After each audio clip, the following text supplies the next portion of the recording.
Man, some good stories tonight. Well, this story is Innocence out of the mouths of babes. My friend Chrissy Smith was turning 8 years old, and I was the only kid in our second grade class, the only little girl who was not going to get to go to her slumber party. No, it's on a Saturday night, my mother said. You have church the next morning. You need your rest. That's what she told me.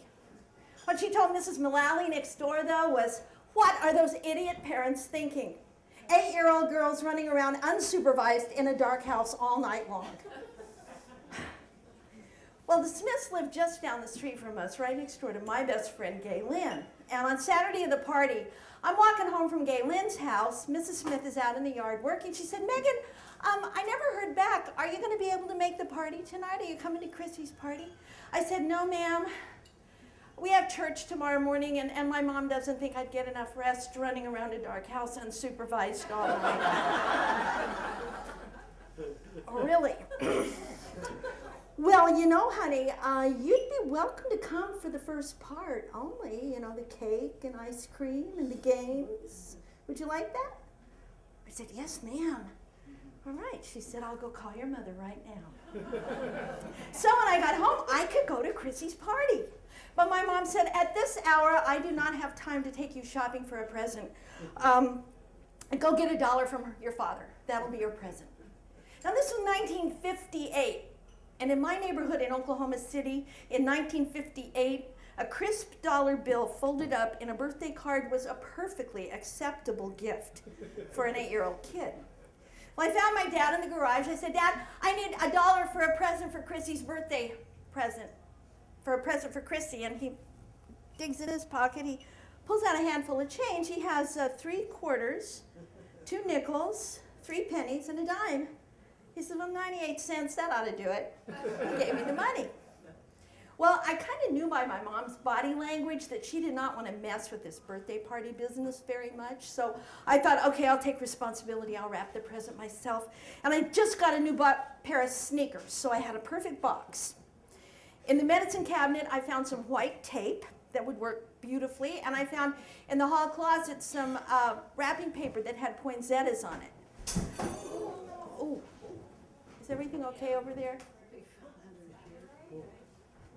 Okay. Poinsettia wrapping paper, and there in the bathroom too, there was the perfect thing to keep all those coins from rattling, toilet paper. So I closed the bathroom door, I'm sitting in there, and I decided I would make it really special and wrap every little coin individually. So I wrapped all those little coins, and I put them in the box, and I put about a half a roll of toilet paper in, wrapped it with the red poinsettias, smacked it all down with the pretty white tape. It was time to go to the party. Oh, it's still daylight. I could walk. I said, Mom, I'm going. Bye. She said, your father's coming at 8. You be ready to leave. Well, the Smiths met me at the door. Hi, here's Chrissy's present. I wrapped it myself. Yes, I can see you did. It was a great party. She had store-bought cake, 3 colors of icing. She got a Slinky, a Mr. Potato Head. She got Silly Putty. She got a package of underwear with the days of the week on the butt. I was jealous, but I couldn't wait for her to get to my present. Finally, she pulls mine out. Who's it from? I don't see a card. I said, oh, it's mine. We didn't have a card. She opened it up. She saw a box full of toilet paper. Is this a trick? I said, no, there's a bunch of little things in there. You just got to look for them. It took her 15 minutes.